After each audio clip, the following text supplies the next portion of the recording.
Maraming unos ang pinagdaanan ng bansa sa nakalipas na taon.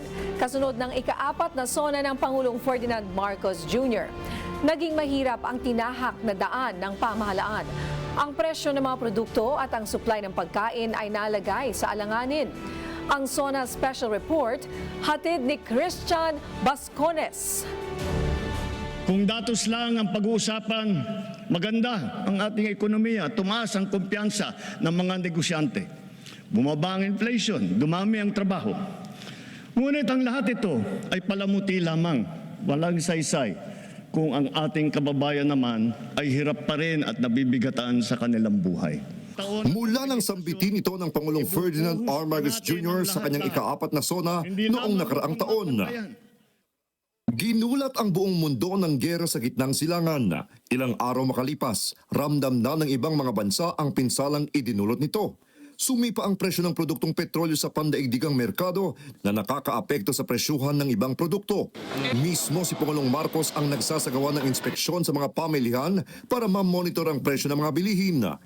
So far, we've been able to keep everything at normal levels. Everything is normal. No need to hoard. Na our vendors are cooperating and they are keeping the prices down at normal from what he were maybe a month ago. Pareho pa rin.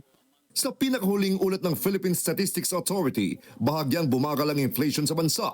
Malaking bahagi nito ay dahil sa pagbaba ng Consumer Price Index at inflation rate sa mga gastusin sa transportasyon at paghupa ng presyo ng pagkain gaya ng bigas.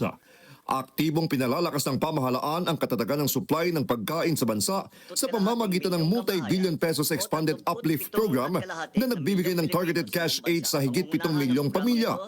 Layunin ng uplift assistance na mapangalagaan ang kakayahan ng mga pamilyang Pilipino na matustusan ang kanilang pang-araw-araw na pangangailangan. Kasabay nito, pinalawak natin ang saklaw na tulong upang mas maraming Pilipino ang makinabang sa programa.